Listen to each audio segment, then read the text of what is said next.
vamos a abrir unos 15 minutos, 20, algunas preguntas que quieran realizar, pero preguntas, por favor, muy concretas, o a Carlos Alberto o a Guillermo.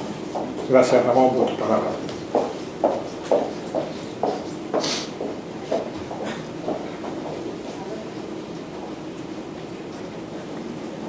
Sí, buenas tardes. Yo quería hacerle alguna pregunta, a ver si usted me la puede contestar. Data Analysis da el dato que la popularidad de Chávez tiene un 60%, 10% más de antes de enfermarse. Yo quisiera que usted me diera su punto de vista. Y sobre todo, también ese derroche de dinero que está haciendo, entregando el dinero a los venezolanos, por ejemplo, Visión Vivienda, en el que ha dicho que se van a construir 2 millones de viviendas en 7 años. Y ahora una ley para combatir los incrementos de los precios, que todo el mundo sabe que no se puede llevar a cabo, pero que mientras no se den cuenta que no se lleva a cabo, pasan las elecciones. Esas son las preguntas. Y además, le agradezco y me da gusto que ustedes, los venezolanos, tengan la suerte de poder hablar del futuro, porque nosotros en Cuba, parte por culpa del régimen y parte por los dirigentes nuestros en el exterior, solamente hablamos de la historia. Constantemente todo el mundo habla de la historia, porque el cubano del exterior no habla de otra cosa por temor a equivocarse. Y cuando uno habla de la historia, lo único que uno quiere leerla. Nadie especula, nadie dice nada, ni se queja. Gracias. Por más que me tienta, yo la parte cubana de la pregunta se lo voy a dejar a Carlos Alberto. Ahora le digo una cosa. Por supuesto que Cuba tiene futuro, eso estoy seguro de eso. Este gobierno cubano lo que tiene es pasado. Y ahorita está, lamentablemente, con ayuda de mi país, ese pasado prolongándose. Pero lo que este gobierno cubano no tiene futuro. Mire, no llega a la cifra que usted menciona, pero Data Analysis y otras encuestadoras han detectado un hecho que es cierto, que es que la popularidad del presidente ha crecido con motivo de su enfermedad y está relacionado con eso. Hay una natural corriente de simpatía por la persona. Por cierto que en las mismas encuestas no aparece un crecimiento equivalente en la intención de voto. Y es muy interesante que un estudio en profundidad hecho por Delfos para el Centro Humilla, que es un grupo de pensamiento dirigido por los jesuitas, es muy interesante cómo aparece por primera vez registrado un dato que antes no aparecía, que uno presumía, que uno sentía, pero que no aparecía allí. 43% de los encuestados en los sectores populares dicen que les da miedo hablar de política. 43% en los sectores más pobres. Y eso es consistente con los resultados electorales pasados, en donde la mejoría de nuestra votación en esos sectores fue muy importante. Con relación a las otras cosas, claro que el gobierno y las mismas encuestas, la misma encuesta le dice a usted, el año que viene es año electoral, ¿usted le queda mejorar la situación? Y dice sí, la mayoría de la gente, 52, 53%, porque saben que va a haber mucho gasto de plata. Con los controles de precios, si usted supiera que los controles de precios se han vuelto impopulares en Venezuela, fueron muy populares, pero aparecen con lo mismo que las estatizaciones, aparecen con un respaldo minoritario, porque resulta que los alimentos de precio controlado son los que más crecen los precios, son los que se ponen más caros o escasean, y como escasean, se ponen más caros. Y con la Misión Vivienda, nosotros le dijimos a todo el mundo, no, regístrese. Nuestra consigna fue, hay que registrarse, todo el que no tenga casa que se registre en la Misión Vivienda. Ahora, ¿qué es lo que ha ocurrido en la vida real? Ahora el gobierno ha ajustado su meta en 60.000 viviendas para este año, es decir, 100 y tanto menos de lo que había dicho que iba a ser. Lamentablemente tampoco va a ser a 60.000, porque si tú acosas al sector privado de la construcción y toma, como pasó que, por ejemplo, estatizaron las empresas de cemento. Nosotros exportábamos cemento, ahora estamos importando cemento, por cierto, lo vamos a importar a través de una compañía cubana. Nosotros estatizamos la industria del acero y ahora producimos menos cabillas que antes, por lo tanto tenemos menos materiales. Que se creó el mercado bolivariano de la construcción. El pobre Bolivia, por cierto, lo meten para todo y ha quedado de los más maltrataditos, el pobre, después de estos años, y sin embargo, pues los materiales de construcción escasean.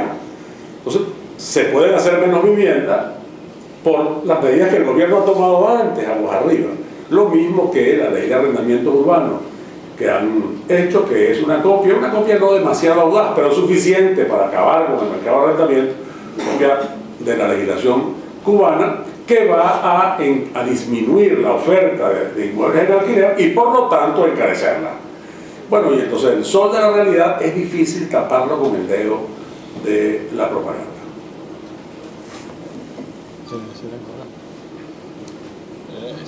Una cosa muy corta, Alberto. Yo, sobre el futuro de Cuba, que siempre es especulativo, no hay otra manera de hablar de los hechos que no han sucedido. Hay, como tú conoces, una extensísima bibliografía. Conozco literalmente más de 100 volúmenes escritos por economistas, sociólogos, politólogos sobre lo que puede ocurrir en Cuba, y empezaron a escribirse sobre todo después de la caída del muro de Berlín, del derribo del muro de Berlín en el 89. Lo que ocurre es que probablemente ahora hay una especie de impas, de espera ante la enfermedad de Fidel Castro, la vejez del otro personaje, y sí, se ha perdido de alguna manera aquellas ilusiones que tuvimos en los 90 de que Cuba sería, la dictadura cubana sería arrastrada como las demás dictaduras del bloque del Este. No pasó, no ocurrió en Corea del Norte tampoco, en fin, no fuimos únicos. Pero no faltan buenas reflexiones y buenos proyectos para la hora cero. Solamente la Asociación de Economistas Cubanos en el Exilio, que es de la gente más notable que existe dentro de la inteligencia cubana, ahí hay volúmenes y volúmenes de estudios sectoriales y de proyectos de futuro. Cuando llegue la hora cero en Cuba, lo que sabemos es que no van a faltar recursos ni planes. Lo que no sabemos es si habrá pulso político y sentido común para llevar eso a buen término. Pero desde el punto de vista conceptual e intelectual, sobra. Bien. Otra pregunta, por favor. Sí, muchas gracias. Sí, señora Veledo, respecto a las relaciones, las amistades peligrosas, por decirlo de alguna forma, en el exterior que tiene el régimen de Chávez, se ha hablado mucho de Irán, de la presencia iraní física allí. ¿Nos podría hablar un poquito de eso? ¿Qué es lo que sabemos a ciencia cierta sobre la presencia de Irán y en qué sentido se ha ido desarrollando? Lo que es evidente es una multiplicidad, una variedad de convenios, y lo que es tangible es la presencia de empresas iraníes y también de financiamiento iraní, ese endeudamiento de Venezuela con Irán. Eso es lo que es tangible. Periódicos alemanes han hablado de otro tipo de cosas que aunque son fuentes muy serias, esos periódicos yo no podría ratificárselo, digamos, de modo fehaciente. Pero sí hay una relación muy estrecha y una solidaridad en las posiciones internacionales. Venezuela rompió relaciones con el Estado de Israel sin ninguna causa, con motivo de declaraciones del Estado de Israel relacionadas con Irán, con el gobierno iraní. Venezuela ha tenido históricamente muy buenas relaciones con los países árabes y también con irán y los países musulmanes no árabes. Nosotros tenemos una sociedad que Venezuela promovió, creo que son de países exportadores de petróleo, de hace muchísimo tiempo. Y en la sociedad venezolana tenemos, a Dios gracias, un ejemplo de convivencia pacífica, cordial, de las comunidades de origen judío y de origen musulmán. La mezquita más grande de América Latina queda en Venezuela, por cierto, en el barrio donde yo vivo, o muy cerca. Por cierto, también queda la más antigua sinagoga de Caracas, también muy cerca de allí. Y frente a la más antigua, a la más grande mezquita de América Latina, está la iglesia San Jorge de los cristianos maronitas libaneses. En Venezuela estamos acostumbrados a convivir así. Por eso, por cierto, la introducción de esos elementos, por ejemplo, la asunción de toda la retórica antijudía por parte del gobierno, a nosotros nos llama la atención y nos prende luces de alarma, porque significa la importación de cosas que son completamente ajenas a la manera de ser venezolana y a la tradición venezolana. Pero seguimos, el caso que usted plantea, lo seguimos con mucha atención. Yo, por seriedad elemental, no puedo confirmar aquello de lo que tengo confirmación. Hola. Sí. ¿Se oye? Hola. Bueno, soy Rafael Salazar, de la Confederación de Gays, Lesbianas, Colegas. En primer lugar, agradecer a la Asociación Iberoamericana por la Libertad, a Natalia, y su invitación, y este tipo de actos que también yo creo que son un instrumento necesario a la hora de que la opinión pública española conozca la realidad que hay en Cuba, que hay también en Venezuela y en toda Iberoamérica. Dos preguntas concretas. Al señor Montaner. Bueno, dos al señor Montaner, concretas. Una, hace unos meses tuvimos de gira en Europa la señora Mariela Castro, que lleva el CNSET, que a nosotros nos afecta porque no nos tiene mucha simpatía, pero que está haciendo una campaña de lavado del régimen respecto a los derechos de las minorías, etcétera, etcétera. En ello he encontrado alguna que otra simpatía también aquí en España en algunos gobiernos y algunas ONGs. ¿Cómo se valora? Nosotros creemos que, bueno, que la situación de ese lavado de imagen es peligrosa porque engaña a mucha gente y engaña también a muchas fuerzas políticas. Y segunda pregunta. España va a tener el día 20 de noviembre elecciones. La política del actual gobierno respecto a Iberoamérica y a Cuba la hemos visto. Vimos también la del anterior del gobierno del señor Aznar. ¿Qué esperamos? ¿Qué esperan de la política del posiblemente presunto presidente, el señor Rajoy? La labor que llevará en ese momento España a la Unión Europea, que ya hemos visto la labor que tuvo el señor Moratinos, no la de la señora Jiménez, porque no ha dado tiempo realmente, salvo algunos que otros nombramientos un poco extraños en el ministerio, pero poco más. ¿Qué esperan? ¿Cree que el Partido Popular tendrá complejos a la hora de gobernar? Eso nos ha pasado siempre en nuestros gobiernos en España. Una cosa se dicen los partidos y otra en los gobiernos.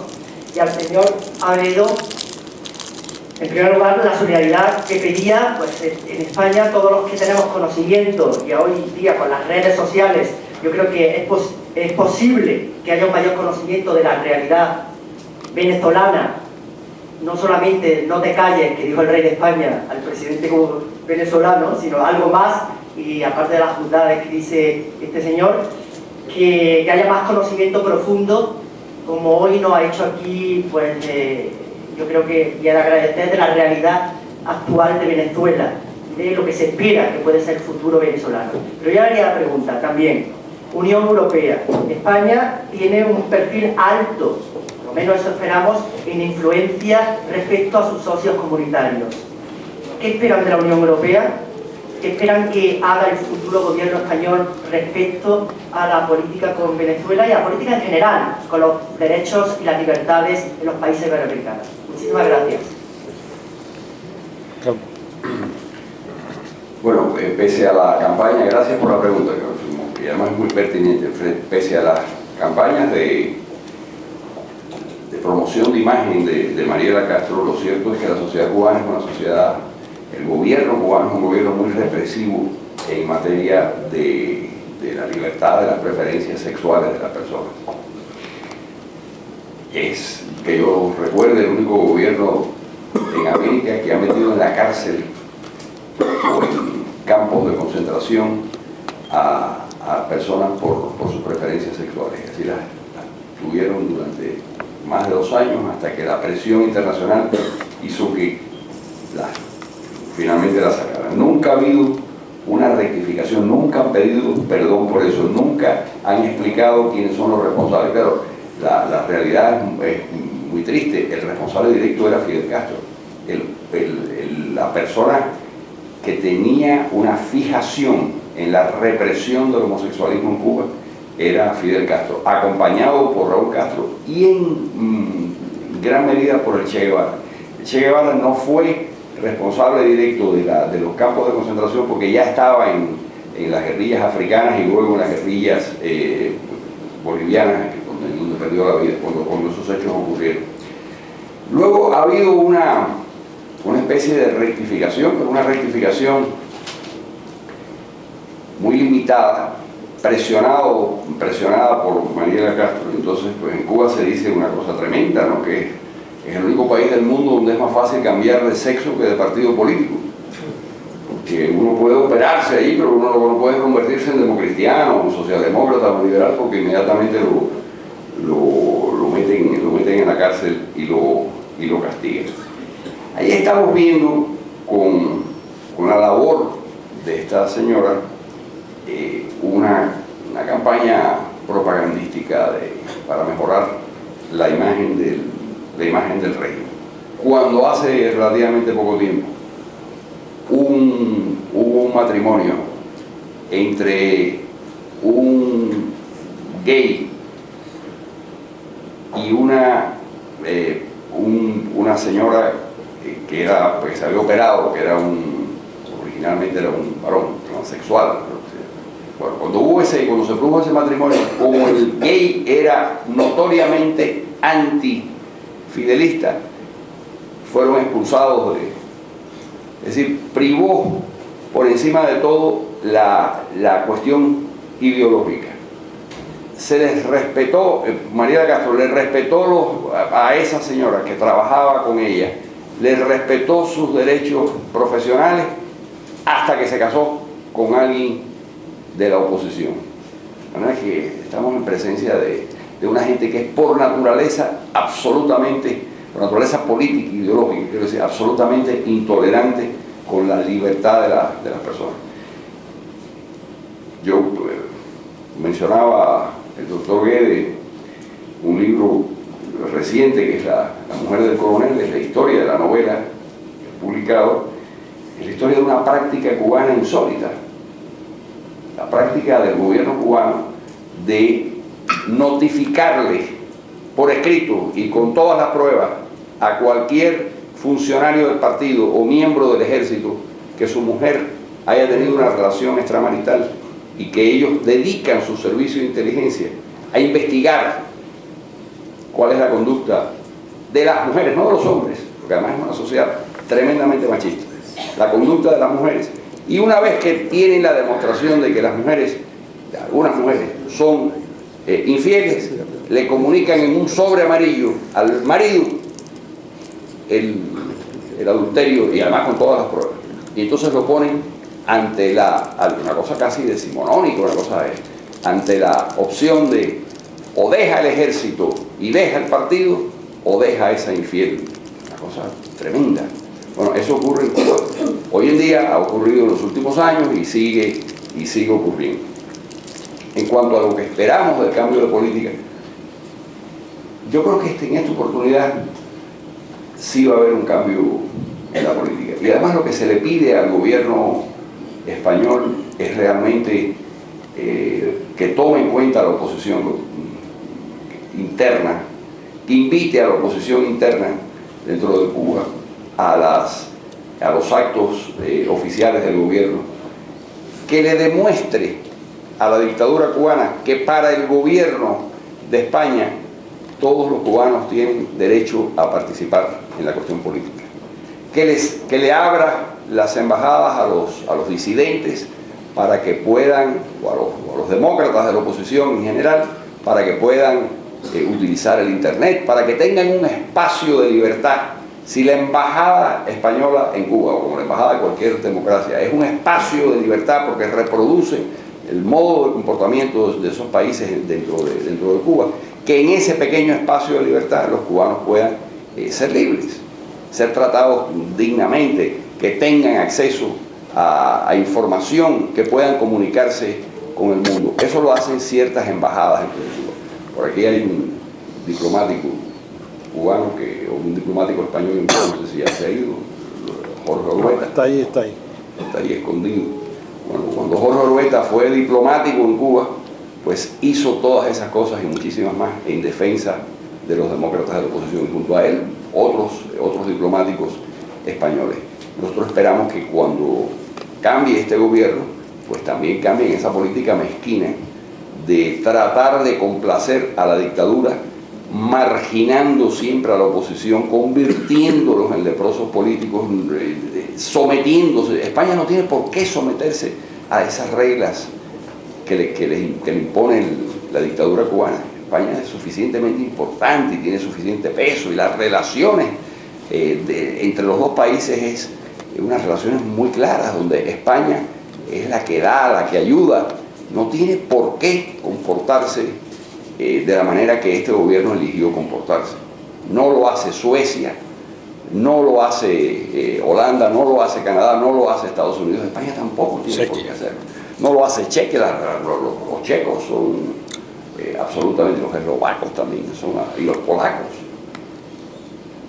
España tiene que ser solidaria con los demócratas cubanos y con los demócratas venezolanos. España no debe seguir promoviendo o vendiéndole armas y barcos de guerra a Venezuela. Eso es algo incorrecto. Venezuela tiene en este momento uno de los porcentajes más altos. Solamente Brasil tiene un poco más de presupuesto militar que Venezuela. Venezuela tiene 25 millones de habitantes, 6 millones de habitantes. En este momento el gasto venezolano en armas es enorme, y uno de los principales suministradores de esas armas es España. España no debe tener esa conducta con Venezuela.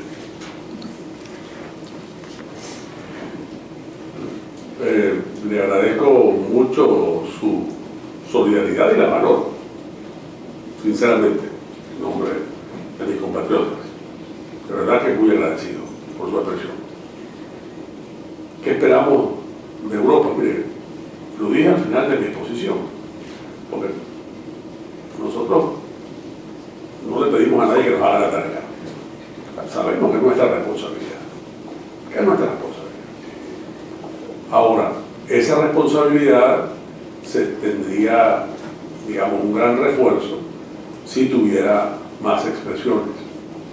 Y así como ya mencioné el caso del Senado, en donde el senador García Carnero del Partido Popular, el senador Ana Sagasti del Partido Nacionalista Vasco han sido promotores de esas mociones aprobadas mayoritariamente en el Senado, y como también en el Parlamento Europeo, por proposición del grupo del Partido Popular Europeo, de los liberales europeos y de los demócratas europeos, se han aprobado resoluciones, reclamos para la vigencia de los derechos humanos y de constitucionalidad. Eso es, desde luego, algo muy importante, que debe hacerse más y más profundamente. Y del nuevo gobierno de España, que durante su primer año, entre la elección y la elección nuestra, se va a entender con este gobierno, y el resto del periodo se va a entender con nuestro gobierno, Dios mediante, porque estamos trabajando para eso. Y nosotros no es que tenemos ganar las elecciones, es que las vamos a ganar. Estamos trabajando para eso, para ganarlas a conciencia en cada rinconcito de libertad y de derecho que nos queda, los aprovechamos para eso. No en nuestro caso, un caso donde están conculcadas todas las libertades, como en el caso cubano, que es ese cerco sobre los ciudadanos. En Venezuela todavía no se ha podido, inclusive por el propio origen nuestro gobierno tuvo. O sea, lo que nosotros pedimos al gobierno español que viene durante ese año es que le va a tocar entenderse con el actual gobierno venezolano, que defienda sus valores, los valores españoles, los valores que están en la Constitución y que de la Constitución de España, por cierto también en la de Venezuela, que defienda los valores de la Carta de las Naciones Unidas y de las convenciones internacionales en materia de derechos humanos, a los cuales España adhiere y Venezuela también, que por supuesto procure y propicie el que haya una vigilancia internacional. Acaba de concluir el examen periódico universal de derechos humanos en Naciones Unidas, en la Comisión de Derechos Humanos de Naciones Unidas. El gobierno venezolano hizo varias promesas allí ante las observaciones, aparte que con la ayuda del gobierno cubano manipuló para que pudieran hacer menos preguntas las ONG y todas las comunidades independientes, incluso las ONG venezolanas. Pero quedó allí una evaluación muy severa acerca de la situación de derechos humanos en Venezuela. Bueno, que todos los miembros de Naciones Unidas deben ayudar para fortalecer la capacidad de reclamo de Naciones Unidas. Y cuando venga nuestro gobierno, con el que va a tocar entenderse al gobierno español que viene, con la salida de las elecciones que vienen, bueno, aspiramos a una relación de sociedad donde hay valores que son muy compartidos y hay también intereses que son muy compartidos. Nuestro gobierno es un gobierno que es va a ser de una alianza muy amplia, como les digo, desde el punto de vista ideológico, pero con propósitos políticos muy claros, que están en un programa, que son conocidos como un documento de política exterior que ya ha sido publicado, que se refiere a que nuestra alianza será como corresponde a un país latinoamericano y democrático, una alianza con las democracias, una alianza es como la parte de Occidente que somos, y desde luego en qué creemos en la cooperación y en el comercio y en el intercambio. Tenemos muchas cosas. Se pueden hacer con un gobierno nuestro muchos mejores negocios que la venta de armas, que por cierto a lo mejor haya que adquirir alguna para la modernización de la Fuerza Armada venezolana, pero hay muchísimas más cosas en las cuales Venezuela y España pueden tener intercambio, y esperamos que podamos tenerlo, no decir que como antes, sino mucho mejor que nunca antes. Bueno, debo dar una grata noticia. Ha caído un nuevo dictador, acaban de capturar a Gaddafi.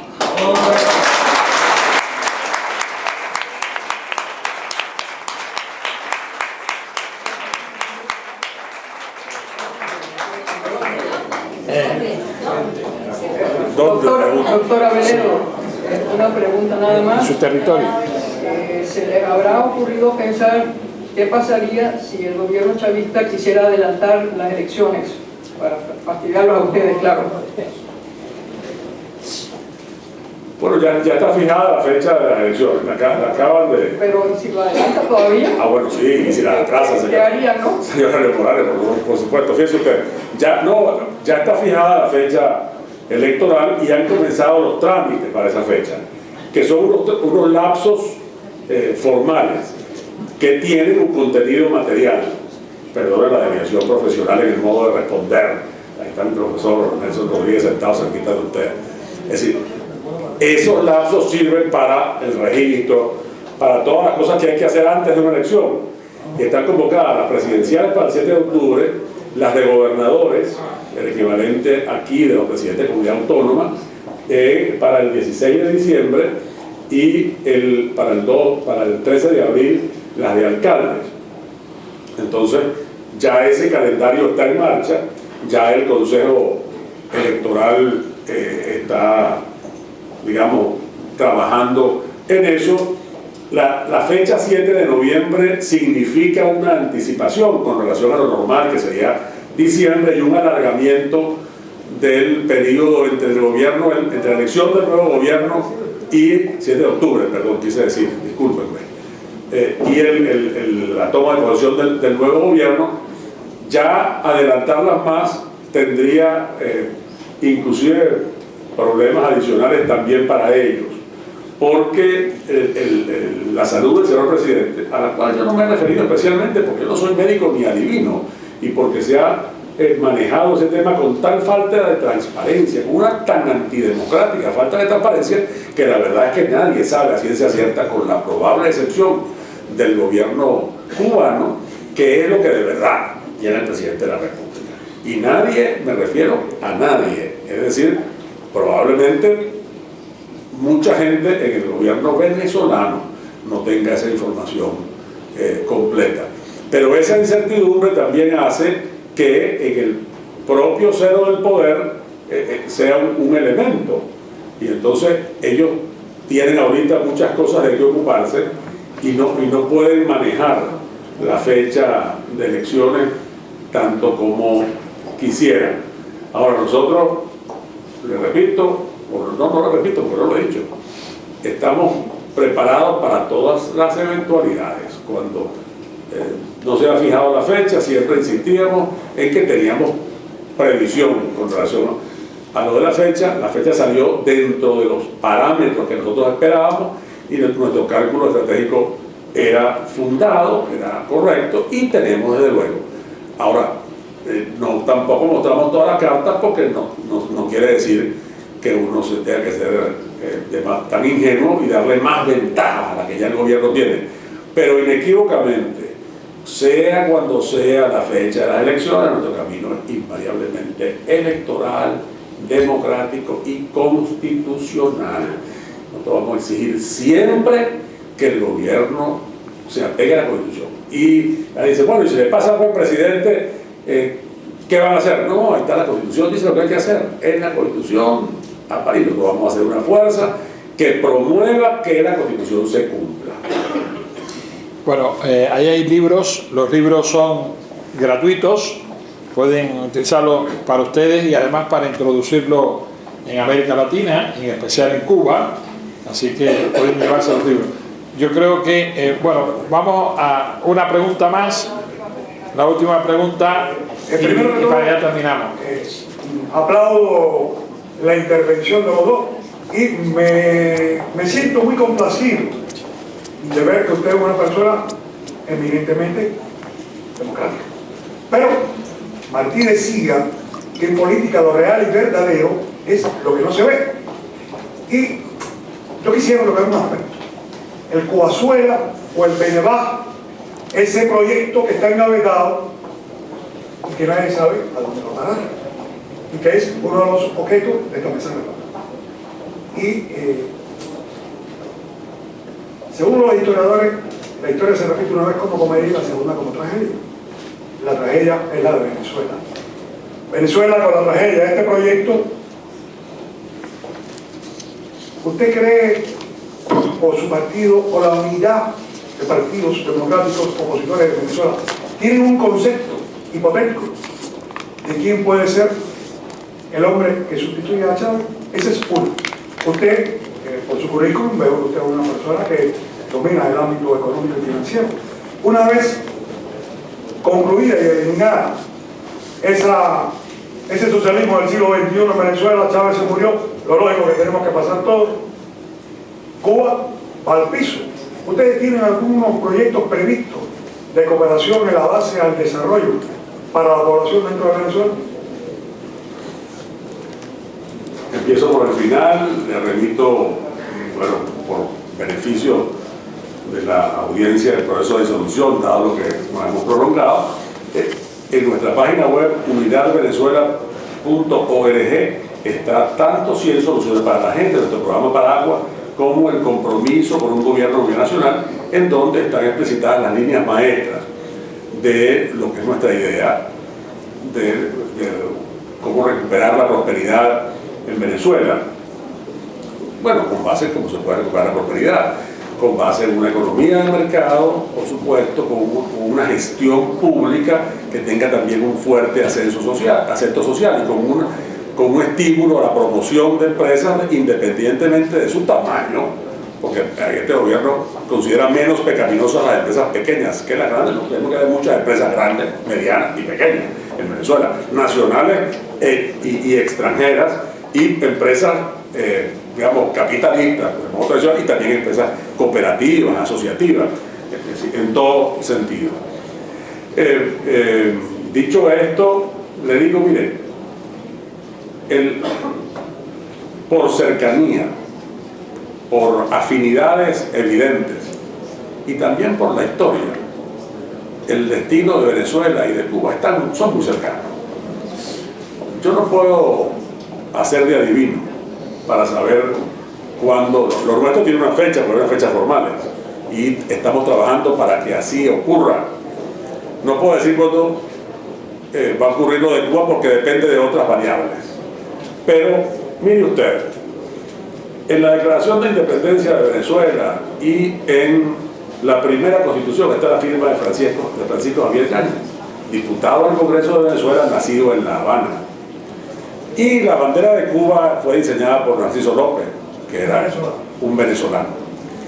Esos datos que pueden parecer anecdóticos a la gente que utiliza mucho rigor para analizar las cosas, sin embargo, lo que nos hablan es de una afinidad que es muy antigua y que es muy intensa. Y los futuros gobiernos de ambos países tendrán que cooperar en virtud de esas razones para poder garantizar una mejor vida a nuestras respectivas poblaciones. Además, yo le quiero decir una cosa, una confesión que algunos aquí lo saben y Carlos Alberto, por cierto, lo sabe. Cuando yo era pequeño, yo nací en el año 50. El año 58, y comenzando la democracia en Venezuela, había una colecta en las puertas de la iglesia de Venezuela que se llamaba Tu Bolívar para la Sierra Maestra. Y los venezolanos cooperábamos para que volviera la libertad a Cuba. Mire, un bolívar para un niño de 8 años en Venezuela entonces significaba mucha plata. Ahí me daban medio diario, que eran 25 céntimos, la cuarta parte de un bolívar. Y yo di mi bolívar a la puerta de la iglesia. Yo tengo muchos años esperando que me devuelvan mi bolívar, chicos. Entonces yo no pierdo la ilusión de ver que ese bolívar sirvió. Tengo la esperanza de que así sea y la cosa, comprendamos que se ha tardado, pero estoy seguro de que va a ser y que yo lo voy a ver. Muchas gracias a todos. Felicitaciones.